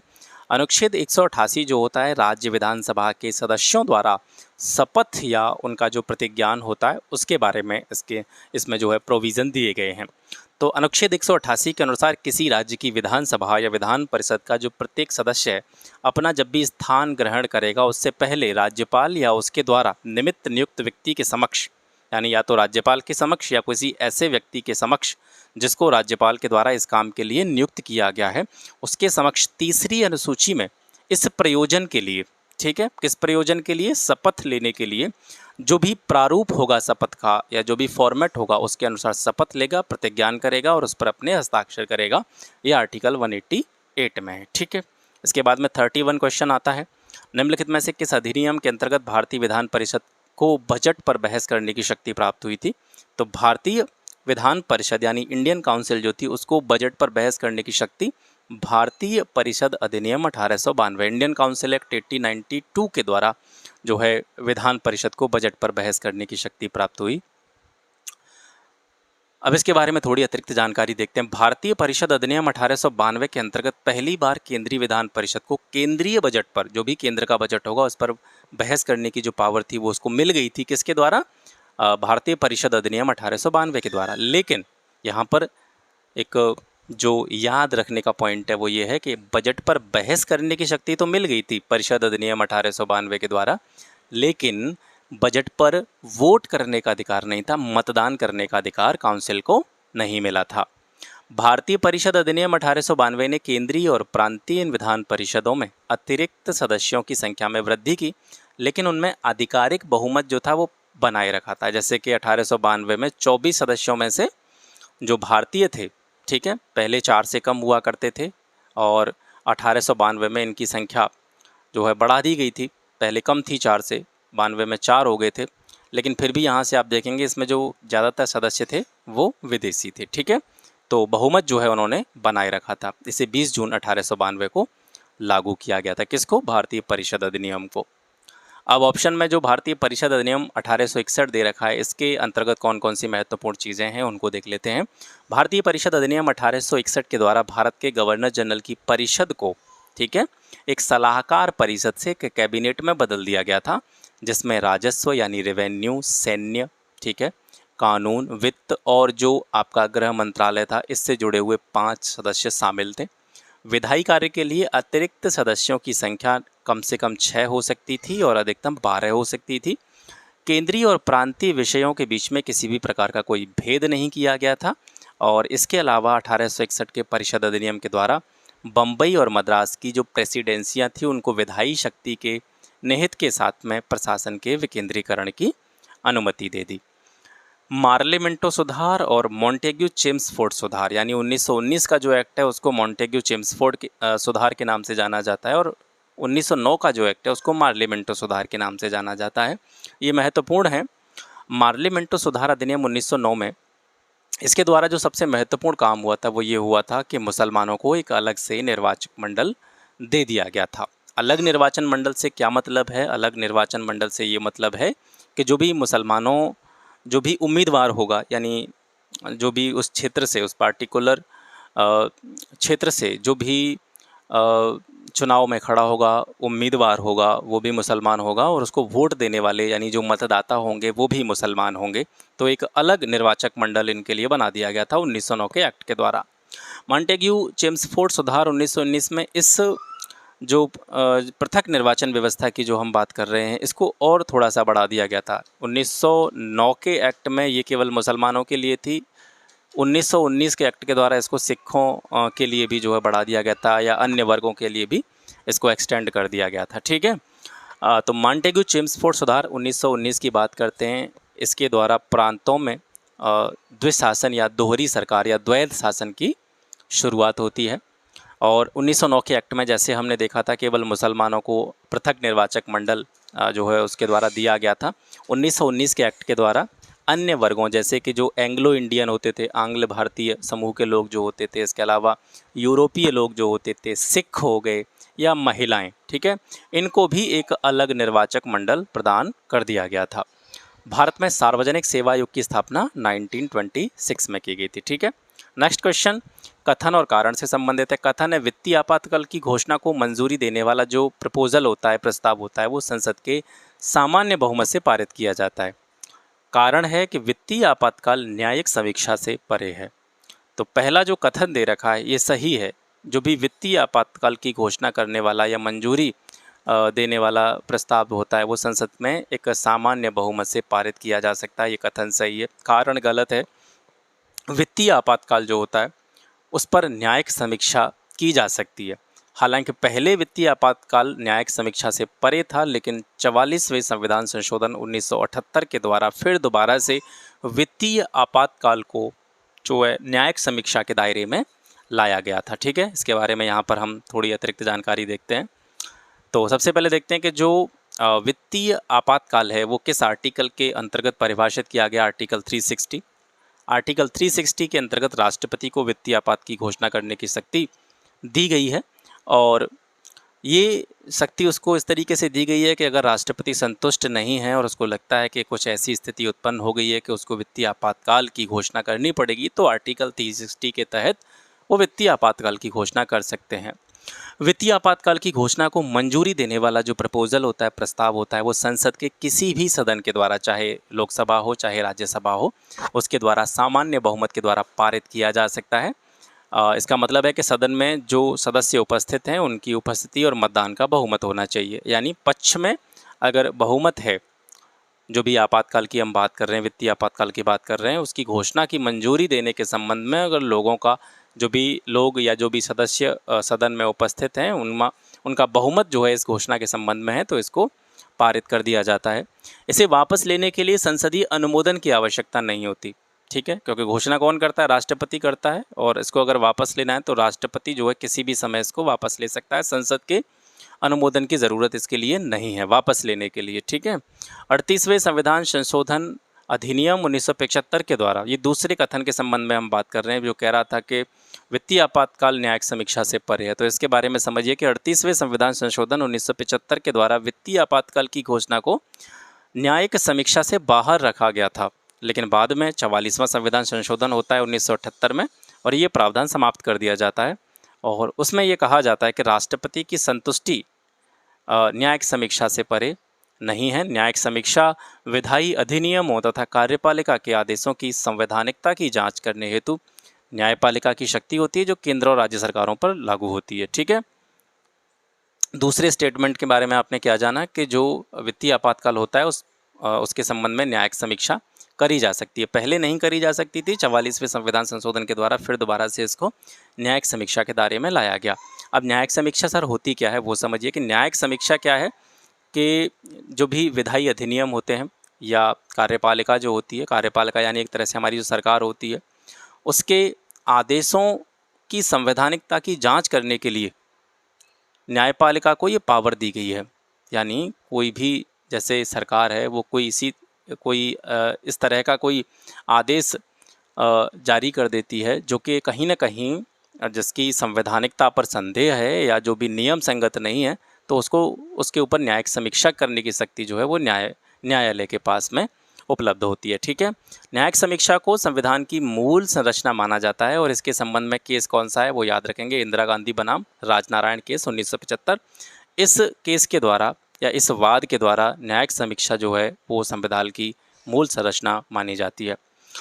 अनुच्छेद 137 जो है ये सर्वोच्च न्यायालय को उसके द्वारा सुनाए गए किसी भी निर्णय आदेश की समीक्षा करने के लिए एक विशेष शक्ति प्रदान करता है। ये यहाँ पर मैंने क्यों डाला है क्योंकि ये इसी से जुड़ा हुआ है इसमें। और जब भी हम बात करते हैं न्यायिक समीक्षा की, इसमें थोड़ी सी कभी कभी हमको क्या हो जाती है, कन्फ्यूजन हो जाती है। ठीक है, तो ये आर्टिकल 137 है उसमें न्यायिक समीक्षा नहीं दी गई है। आर्टिकल 137 में क्या बताया गया है कि सुप्रीम कोर्ट जो है वो क्या है कि उसने मान के चलिए कोई फैसला दे दिया, उसने कोई निर्णय दे दिया, ठीक है, और बाद में उसको लगता है कहीं ऐसा नहीं हो कोई निर्णय गलत जो है डिलीवर हो गया है या कोई गलत आदेश निर्गत हो गया है, तो उस अपने ही आदेश की वह समीक्षा कर सकता है न्यायालय। ठीक है, उसको फिर दोबारा से क्या कर सकता है, रिव्यू कर सकता है। तो ये आर्टिकल 137 में बताया गया है। ठीक है, निम्नलिखित में से कौन सा अनुच्छेद केंद्र राज्य विधायी संबंध से संबंधित है? तो केंद्र राज्यों के बीच में जो विधायी संबंध होते हैं वो आर्टिकल 246 में बताए गए हैं। केंद्र राज्य संबंध क्या होते हैं इस पर थोड़ा सा देखते हैं, और जितने भी आर्टिकल इसमें दे रखे हैं चाहे 257 है, 292, 267, इनको भी देखेंगे आगे ये किस किस से रिलेटेड है। यहाँ पर हमारा प्रश्न था किससे रिलेटेड, केंद्र राज्य विधायी संबंध से रिलेटेड। तो केंद्र राज्य के बीच में जो विधायी संबंध होते हैं वो आर्टिकल 246 में है। अब केंद्र राज्य संबंध क्या है, देखिए केंद्र राज्य संबंधों का वर्णन संविधान के कौन कौन से भाग में किया गया है, भाग 11 में और भाग 12 में। भाग 11 में क्या है, भाग 11 में केंद्र और राज्यों के बीच में विधायी संबंधों और प्रशासनिक संबंधों का वर्णन है, और भाग 12 में जो भी फाइनेंशियल मामले होते हैं, वित्तीय संबंध जो होते हैं, फाइनेंशियल रिलेशन जो होते हैं, उन संबंधों का वर्णन भाग 12 में है। ठीक है, 11 में विधायी और प्रशासनिक संबंध हैं, 12 में वित्तीय संबंध हैं। अनुच्छेद 257 जो ऑप्शन में दे रखा, ये क्या है, ये अनुच्छेद कुछ दशाओं में राज्यों पर संघ के नियंत्रण से संबंधित है। ठीक है, कुछ कंडीशंस ऐसी होती हैं जिन पर केंद्र जो होता है राज्यों पर क्या नियंत्रण कर सकता है। यह केंद्र राज्य प्रशासनिक जो है संबंध के अंतर्गत आएगा, क्योंकि केंद्र यहाँ पर राज्यों पर कुछ चीज़ों में नियंत्रण की शक्ति रखते हैं आर्टिकल 257 के तहत। तो ये केंद्र राज्यों के बीच में कौन से संबंध हुए, प्रशासनिक, प्रशासन से जुड़े हुए रिलेशन हुए। 267 जो है ये आकस्मिकता निधि से संबंधित, जहाँ निधि की बात हो रही है तो पैसे की बात हो रही है, और पैसे की बात हो रही है तो इसका मतलब वित्तीय संबंध से हो जाएगा। तो अनुच्छेद 267 जो है ये केंद्र राज्य वित्तीय संबंध का विषय है। 292 में क्या है, 292 का संबंध केंद्र सरकार द्वारा उधार लेने से है। तो उधार लेना यानी पैसा उधार लेना, तो ये भी पैसे से जुड़ा हुआ मामला है, तो ये केंद्र राज्य वित्तीय संबंध का विषय हो जाएगा। 246 में क्या है, यह अनुच्छेद संसद द्वारा राज्यों के विधानमंडलों द्वारा बनाई गई विधियों की विषय वस्तु का उपबंध करता है। यानी संसद कोई विधि बनाती है, कोई कानून बनाती है, नियम बताती है, और राज्य के जो विधानमंडल होते हैं वो कोई विधि बनाते हैं, नियम बनाते हैं, कानून बनाते हैं, तो उनकी विषय वस्तु क्या होगी उसका उपबंध 246 में है। तो ये जो है विधान से संबंधित है, तो ये विधायी संबंध के अंतर्गत आ जाएगा 246। ठीक है, और यही हमारा प्रश्न था कि केंद्र राज्य विधायी संबंध किस आर्टिकल में है, 246 में है। राष्ट्रीय अनुसूचित जाति आयोग के संदर्भ में निम्न में से कौन से कथन असत्य हैं उसका चयन करना है। असत्य कथन कौन सा है, तो राष्ट्रीय अनुसूचित जाति आयोग जो है वो वर्ष 2004 में स्वतंत्र रूप से अस्तित्व में आया। पहला कथन है सही बात है, बिल्कुल स्वतंत्र रूप से अस्तित्व में 2004 में ही आया था।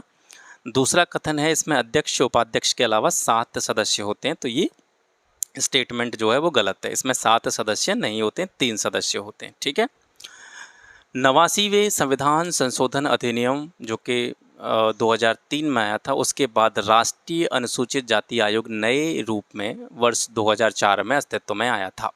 तो राष्ट्रीय अनुसूचित जाति आयोग से जुड़ा हुआ जो संशोधन अधिनियम है वो याद रखेंगे कौन सा है, 89वां संविधान संशोधन।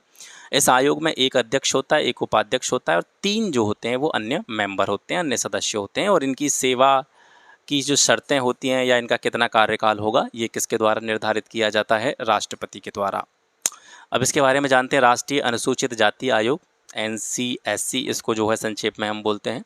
संविधान का अनुच्छेद 338 ये काफ़ी बार पूछा गया। ये क्या करता है, ये अनुसूचित जातियों और जनजातियों के लिए एक विशेष अधिकारी की नियुक्ति का उपबंध करता है। आर्टिकल 338 ये कहता है कि अनुसूचित जाति और जनजातियों के लिए एक विशेष अधिकारी की नियुक्ति की जाएगी। वर्ष 1987 में केंद्र सरकार ने इसका नाम राष्ट्रीय अनुसूचित जाति और जनजाति आयोग कर दिया था। 65वें संविधान संशोधन अधिनियम के द्वारा उच्च स्तरीय बहुसदस्यीय राष्ट्रीय अनुसूचित जाति और जनजाति आयोग की स्थापना की गई थी। पुनः वर्ष 2003 में जो 89वां संविधान संशोधन अधिनियम आया था उसके द्वारा राष्ट्रीय आयोग को 2 भागों में बांट दिया गया था और जो वर्तमान में राष्ट्रीय अनुसूचित जाति आयोग है उसको क्या कर दिया गया, 338 के तहत स्थान दिया गया। यानी पहले क्या था, ये अनुसूचित जाति और जनजाति आयोग था, इसमें SC ST दोनों के मामले आते थे। और जो 89वां संविधान संशोधन आया 2003 में, दोनों को अलग कर दिया गया। अनुसूचित जाति आयोग अलग हो गया और अनुसूचित जनजाति जो है उसको अलग कर दिया गया। ठीक है। और जो अनुसूचित जाति आयोग है उसको किस आर्टिकल के तहत स्थान दिया गया, आर्टिकल 338 के तहत। 35वां प्रश्न है, भारत शासन अधिनियम 1935 के तहत निम्नलिखित में से किसने प्रांतों में द्विसदनीय व्यवस्थापिका शुरू की।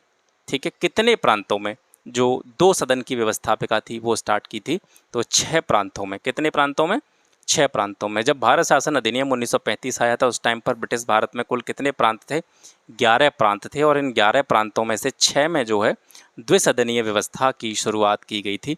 तो ये 6 प्रांत जिनमें द्विसदनीय व्यवस्था की शुरुआत की गई थी वो कौन कौन से थे, नाम याद रखेंगे, बंगाल, बम्बई, मद्रास, बिहार, संयुक्त प्रांत और असम। बंगाल, बम्बई, मद्रास, बिहार, संयुक्त प्रांत और असम। ठीक है।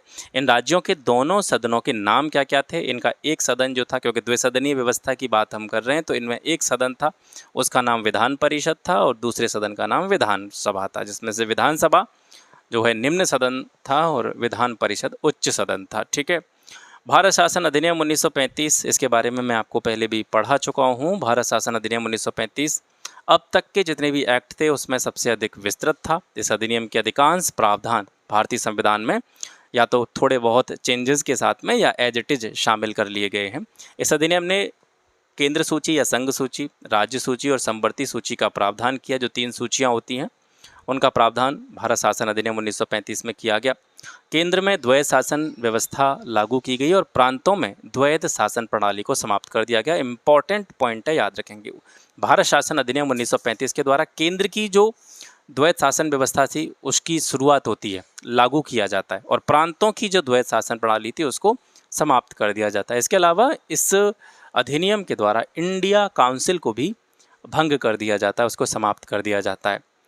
दलित जातियों, महिलाओं और मजदूर वर्ग के लिए अलग से निर्वाचन की व्यवस्था करके सांप्रदायिक प्रतिनिधित्व व्यवस्था का विस्तार इस एक्ट के द्वारा किया गया। वही सांप्रदायिक प्रतिनिधित्व व्यवस्था जो कि 1909 से स्टार्ट हुई, 1909 में मुसलमानों को दी गई, 1919 में आंग्ल भारतीयों को, यूरोपियों को, सिखों को और महिलाओं को दी गई और इसको फिर और ज़्यादा जो है सांप्रदायिक रूप में बांट दिया गया। दलित जातियों को अलग किया गया, महिलाओं को अलग दे दिया गया, मजदूर वर्गों के लिए अलग से निर्वाचन की व्यवस्था कर दी गई। ठीक है, 1935 में। शासन की अध्यक्षीय प्रणाली के संदर्भ में निम्नलिखित कथनों में से सत्य कथन कौन सा है। याद कीजिएगा, यहाँ पर हम किसकी बात कर रहे हैं, संसदीय प्रणाली की बात नहीं कर रहे हैं, अध्यक्षीय प्रणाली की बात कर रहे हैं। हमारे यहाँ पर अध्यक्षीय प्रणाली नहीं है। हमारे यहाँ पर कौन सी प्रणाली है, संसदीय प्रणाली है, जिसमें राष्ट्रपति नाम मात्र का प्रमुख होता है। लेकिन यहाँ पे बात की जा रही है अध्यक्षीय प्रणाली की। तो अध्यक्षीय प्रणाली के संदर्भ में कौन सा कथन सत्य है। पहला कथन है, इसमें राष्ट्रपति विधायिका का सदस्य नहीं होता है। ठीक है, तो ये जो कथन है ये सत्य है। अध्यक्षीय प्रणाली में राष्ट्रपति विधायिका का सदस्य नहीं होता है। संसदीय प्रणाली में हम देखते हैं कि जो हमारी संसद होती है वो राष्ट्रपति और संसद के जो दोनों सदन हैं, लोकसभा, राज्यसभा, उन तीनों से मिला कर के बनती है। दूसरा स्टेटमेंट है, विधायिका राष्ट्रपति पर महाभियोग नहीं चला सकती है। ये स्टेटमेंट गलत है। अध्यक्षीय शासन प्रणाली में विधायिका जो होती है यानी संसद जो होती है वो राष्ट्रपति पर महाभियोग चला सकती है। तो दूसरा कथन जो है वो असत्य, पहला सत्य है। इसके बारे में अतिरिक्त जानकारी देखते हैं, अध्यक्षीय प्रणाली को समझते हैं। अध्यक्षीय प्रणाली में कार्यपालिका के प्रमुख यानी जो कार्यपालिका हमारी होती है उसका प्रमुख कौन होता है? राष्ट्रपति होता है। और इसका चयन विधानमंडल के सदस्य नहीं करते हैं। या तो जनता सीधे तौर पर इसका चयन करती है या जनता द्वारा इसी उद्देश्य के लिए यानी राष्ट्रपति को चुनने के लिए कुछ लोग निर्वाचित जो है करे गए हैं वो जो है राष्ट्रपति को चुनते हैं। ठीक है, दोनों ही स्थितियों में जो राष्ट्रपति होता है वो जनता की पसंद से चुना जाता है। ऐसा कहाँ पे आपको देखने को मिलता है? ऐसा अमेरिका में देखने को मिलता है। अध्यक्षीय शासन प्रणाली का सबसे बढ़िया उदाहरण कौन सा है? अमेरिका। ठीक है, इसमें राष्ट्रपति सिर्फ प्रतीकात्मक या नाम मात्र का राज्याध्यक्ष नहीं होता जैसा कि संसदीय शासन प्रणाली में होता है। आप देखते हैं कि हमारे यहाँ संसदीय शासन प्रणाली है और जो राष्ट्रपति होता है वो नाम मात्र का मुखिया होता है। वास्तविक शक्तियाँ जो एक्चुअल पावर्स होती हैं वो प्रधानमंत्री के हाथ में होती हैं। ठीक है, लेकिन अध्यक्षीय शासन प्रणाली में जो राष्ट्रपति होता है वो वास्तविक राज्याध्यक्ष होता है। इसका अर्थ यह है कि राज्य की ओर से सभी प्रमुख जो डिसीजंस होंगे, निर्णय होंगे, वो राष्ट्रपति के द्वारा लिए जाएंगे। वह किसी अन्य की सलाह के अनुसार डिसीजन लेने के लिए बाध्य नहीं होता। राष्ट्रपति जो कि कार्यपालिका का प्रमुख होता है वो विधानमंडल से एकदम अलग होता है, विधायिका का अंग नहीं होता। इसलिए विधानमंडल सामान्य स्थितियों में उसको हटा नहीं सकती। लेकिन कुछ विरलतम परिस्थितियां ऐसी होती हैं जिसमें विधानमंडल जो होता है महाभियोग के माध्यम से राष्ट्रपति को हटा सकता है। राष्ट्रपति पर यह बाध्यता नहीं होती कि वो विधायिका के सदस्यों में से अपने मंत्रिमंडल का चयन करे। यानी जनरली यहाँ पर देखते हैं आप, जो भी लोग चुन करके जाते हैं, प्रधानमंत्री राष्ट्रपति जो होता है प्रधानमंत्री की सलाह पर मंत्रिमंडल का चयन करता है। लेकिन अध्यक्षीय शासन प्रणाली में राष्ट्रपति पर यह बॉन्डिंग नहीं होती है। राष्ट्रपति इस चीज़ के लिए बाध्य नहीं होता कि वो विधायिका के जो सदस्य हैं उन्हीं में से अपने मंत्रिमंडल का चयन करे। वह किसी को भी मंत्री बना सकता है, किसी भी ऐसे व्यक्ति को मंत्री बना सकता है जो उसको लगता है कि ये विभाग या किसी भी मिनिस्ट्री को संभालने के लिए एबिलिटी रखता है, योग्य है। ठीक है, कार्यपालिका और विधायिका एक दूसरे से पृथक होती हैं, अलग अलग होती हैं। इसलिए कार्यपालिका के प्रमुख यानी राष्ट्रपति को संसदीय व्यवस्था की तरह यह शक्ति नहीं होती कि वो अपने विवेक के अनुसार विधानमंडल को भंग कर सके। ठीक है, इस प्रणाली का सबसे जो बेस्ट एग्जाम्पल है वो है United states of America, USA.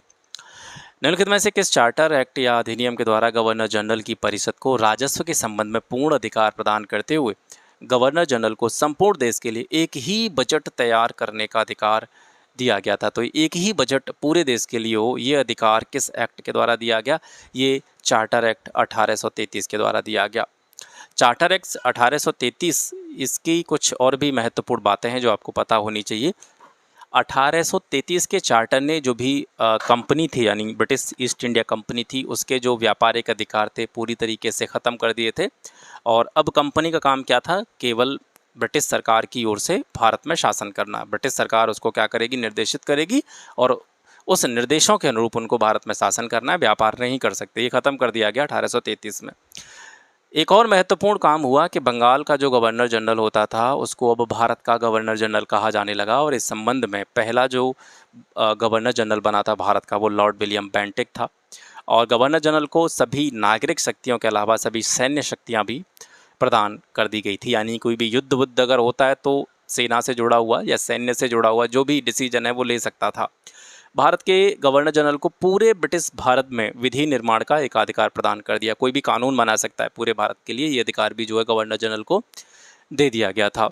अभी तक गवर्नर जनरल की कार्यकारिणी में 3 सदस्य होते थे, लेकिन विधिक परामर्श के लिए, कानून के किसी भी मामले पर सलाह मशवरे के लिए गवर्नर जनरल की जो परिषद थी उस परिषद में विधि सदस्य के रूप में चौथे सदस्य को शामिल किया गया था 1833 के चार्टर के द्वारा।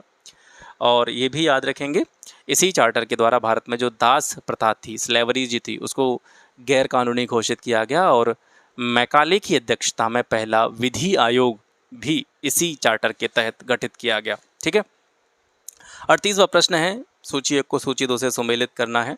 राज्य दे रखे हैं और इन राज्यों से संबंधित जो विशेष प्रावधान है वो किस किस आर्टिकल में करे गए हैं, तो ये पहले से ही मैच्ड हैं। ठीक है, मिज़ोरम के लिए जो विशेष प्रावधान करे गए हैं अनुच्छेद 371 जी, अरुणाचल के लिए विशेष प्रावधान 371 एच, सिक्किम के लिए विशेष प्रावधान अनुच्छेद 371 एफ और कर्नाटक के लिए विशेष प्रावधान अनुच्छेद 371 जी। ठीक है, तो यहाँ पर जो विशेष प्रावधान है कुछ विशेष राज्यों के लिए, तो इनको हम बोलते हैं अस्थायी, संक्रमणकालीन और विशेष प्रावधान। ये संविधान के किस भाग में है? भाग 21 में है। ठीक है, संविधान के भाग 21 में कुछ राज्यों के लिए अस्थायी, संक्रमणकालीन और विशेष प्रावधान किए गए हैं और इनसे संबंधित जो मुख्य अनुच्छेद है वो 371 है। 371 आर्टिकल के कुछ सब पार्ट बनाए गए हैं, कुछ इसके उपभाग बनाए गए हैं, उनमें अलग अलग राज्यों को रखा गया है, जैसा कि आपने अभी ऊपर देखा था। अनुच्छेद 371 में 11 राज्यों के लिए विशेष प्रावधान किए गए हैं। याद रखें, कितने राज्यों के लिए? 11 राज्यों के लिए विशेष प्रावधान किए गए हैं। और ये 11 राज्य कौन कौन से हैं? गुजरात है आपका, नागालैंड है, असम, मणिपुर, आंध्रा, सिक्किम है, मिज़ोरम है, अरुणाचल प्रदेश है, गोवा है और कर्नाटक है। इन 11 राज्यों के लिए आर्टिकल 371 में विशेष प्रावधान किए गए हैं। और ये संविधान के किस भाग के अंतर्गत आता है? भाग 21 के अंतर्गत आता है। तो यहाँ पर कुछ अन्य राज्य हैं जिनके लिए विशेष प्रावधान आर्टिकल 371 के अंतर्गत करेंगे। तो महाराष्ट्र और गुजरात को अनुच्छेद 371 में रखा गया है, नागालैंड अनुच्छेद 371 ए, असम बी, मणिपुर सी और आंध्र प्रदेश और तेलंगाना को 371 डी में रखा गया। ठीक है, आंध्र प्रदेश में केंद्रीय विश्वविद्यालय की स्थापना से संबंधित जो अनुच्छेद है वो 371 ई है, याद रखेंगे। ठीक है, 39वां प्रश्न है, केंद्रीय सतर्कता आयोग के संदर्भ में निम्न में से कौन सा कथन सत्य है? सत्य कथन आपको चुनना है। पहला है, इसमें एक केंद्रीय सतर्कता आयुक्त होता है और अधिकतम 2 सतर्कता आयुक्त हो सकते हैं, यानी एक तो केंद्रीय सतर्कता आयोग होगा और इसके अलावा 2 अन्य आयुक्त होंगे। ये कथन सही है। जो हमारा सेंट्रल विजिलेंस कमीशन है, केंद्रीय सतर्कता आयोग है, उसमें एक केंद्रीय सतर्कता आयुक्त होता है, 2 अन्य सतर्कता आयुक्त होते हैं। इनकी नियुक्ति राष्ट्रपति द्वारा 5 सदस्यीय समिति की सिफारिश पर की जाती है। ये स्टेटमेंट गलत है। इनकी नियुक्ति 3 सदस्यीय समिति की सिफारिश पर की जाती है। ठीक है, अपने कार्यकाल के पश्चात ये केंद्र और राज्य सरकार में कोई भी पद धारण नहीं कर सकते हैं। ये स्टेटमेंट सही है। पहला, तीसरा स्टेटमेंट सही है, दूसरा गलत है। केंद्रीय सतर्कता आयोग, सेंट्रल विजिलेंस कमीशन, इसके बारे में बात करते हैं। ये क्या होता है? ये केंद्र सरकार में भ्रष्टाचार, करप्शन को रोकने के लिए एक प्रमुख संस्था के रूप में काम करता है। भ्रष्टाचार को रोकने के लिए बनाई गई संथानम समिति 1962-64 में ये बनी थी, संथानम समिति, इसकी सिफारिश पर ही केंद्रीय सतर्कता आयोग सीवीसी का गठन हुआ। सितंबर 2003 में संसद के द्वारा इसे सांविधिक दर्जा दे दिया गया। इसमें क्या क्या होता है? इसमें एक केंद्रीय सतर्कता आयोग होता है और अधिकतम मैक्सिमम 2 सतर्कता आयुक्त हो सकते हैं, यानी एक तो मुख्य सतर्कता आयुक्त हो गया और इसके अलावा 2 अन्य सहायक सतर्कता आयुक्त इनको बोल सकते हैं। मैक्सिमम 2 हो सकते हैं, 2 से ज़्यादा नहीं हो सकते। इनकी नियुक्ति राष्ट्रपति के द्वारा 3 सदस्यीय समिति की सिफारिश पर होता है। राष्ट्रपति एक समिति बनाता है जिनमें 3 सदस्य होते हैं। उस 3 सदस्यीय समिति की सिफारिश पर केंद्रीय सतर्कता आयुक्त या इसके अलावा जो अन्य सतर्कता आयुक्त होते हैं उनकी नियुक्ति की जाती है। समिति के प्रमुख कौन होते हैं? जो समिति राष्ट्रपति बनाता है, उस समिति का जो हेड होता है, मुखिया होता है, अध्यक्ष जो होता है, प्रधानमंत्री होता है। और अन्य सदस्य कौन होते हैं?